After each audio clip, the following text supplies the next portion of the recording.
All right, today we're going to talk about some of the non-insect invertebrates, and then we're going to go into evolution and biogeography in chapter 2. So some of the non-insects we're going to talk about are listed here. I'm just going to go into it. I don't need to say them again. You'll hear them as I talk about them. So first are Cnidaria and Platyhelminthes.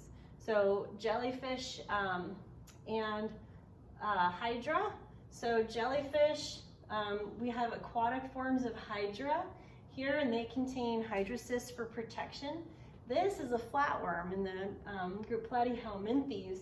They can actually ingest the hydra and retain undischarged hydrocysts on their own bodies for defense. So that's one way they're connected to each other. They're not really connected phylogenetically. They're not like very related, but there are other species of aquatic flukes, things like tapeworms, and schistosoma is a human parasite that it's a flatworm that's passed through snails. So in systems where people rely on fresh waters and they might come into contact with snails, they can get into their digestive system and cause schistosomiasis, which is a really nasty disease. So, if you want to learn more about this, so some flatworms are actually human parasites. Okay, so a lot of nematodes are also parasitic.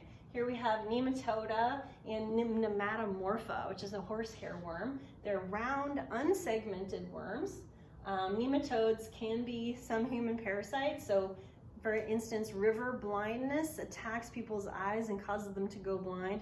It's actually caused by a nematode that's passed through a black fly bite. I was talking about black flies and how they bite you last week. Nematomorphs are horsehair worms, really long, round worms, and they can create zombies. So I told you I was going to talk about zombies. Nature zombies is an organism acting strangely. Is it doing things it wouldn't normally do? Is it willing to put itself in danger? So that's exactly what this horsehair worm does. So it infects a cricket. This is literally how much of that horsehair worm was inside that cricket. It's disgusting. There's a really cool video you can watch of a cricket that basically is infected with this horsehair worm, and it's, doing normal cricket stuff, and then all of a sudden it's like, no, I have to find water. And it walks to the closest water body and it throws itself into the water, and then the horsehair worm starts to come out of it because the horsehair worm has hijacked the cricket and convinced it that it needs to go commit suicide in the closest body of water, because that's where the horsehair worm needs to be next. Okay, so yeah, a really crazy parasite that creates a zombie out of a cricket. Here we have the phylum mollusca. So things like gastropods are snails and limpets. Some snails are right-handed, some are left-handed, some are ram's horn shaped or planorbid. And then we have freshwater limpets too, basically just like marine limpets, but freshwater. They tend to mostly be grazers. Some are detritivores. This is a New Zealand mud snail. It's a really nasty invasive species. It's taken over Capitol Lake downtown, and I've started to find it in streams at Mount St. Helens, which is really disappointing. So there are also zombie snails out there. This is Kanab amber snail, found in only a few locations in the Grand Canyon. Other species of amber snails are basically affected by a parasitic flatworm, and the flatworm gets into the snail, and then it gets into the eye stalks, and it creates these weird projections that make it look like the eye stalks are these pulsating insect larvae, so that birds fly down and attack the snail and get the larvae in their own bodies. So a lot of these parasite stories or zombie stories are about the parasite getting from one host into the next. And there's another really awesome video you can watch if you go below.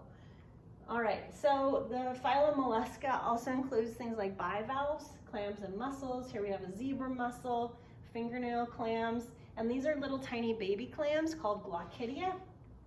Most mussels are sedentary filter feeders, but if they were just filter feeders and sedentary, and they let their little babies go into the water, the babies would float downstream, and each successive generation of mussels would end up further down the river. Eventually they'd be in the ocean. So they had to devise a special way to get back upstream. So these little mussel babies hitch a ride on fish, and they clamp down onto fish gills, and while they're catching a ride on the fish, they suck the blood out of the fish. So here, there's a really cool video you can watch showing how mussels have adapted to this kind of hitching a ride on fish by creating lures made of their own body tissue that look like the fish they're trying to capture, or that look like the prey of the fish that they're trying to get their gill babies onto, their glaucidia.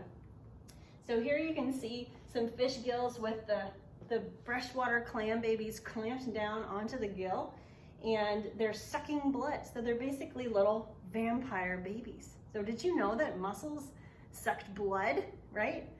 And clamped onto fish? No, you probably, well, maybe some of you did. Some of you have had me in class before. I like to tell this story.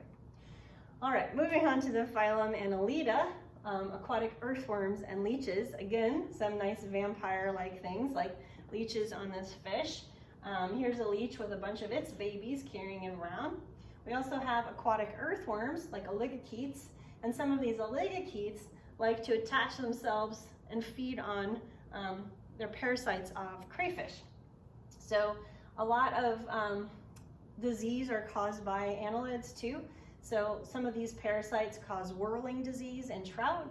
And if you have a stream with a ton of oligochaetes, it tends to indicate pollution and low levels of oxygen in the water. Moving on to bryozoans and tardigrades. Bryozoans are called moss organisms. They're these sessile, colonial, gelatinous, kind of snotty things that cover, piers and rocks along rivers. But they're organisms, they're colonial organisms. They just happen to look like snot. And then moss piglets, that's a common name for tardigrades or water bears. And they can withstand severe desiccation. They are often associated with mosses, but they can also live in the benthos and the bottom of streams.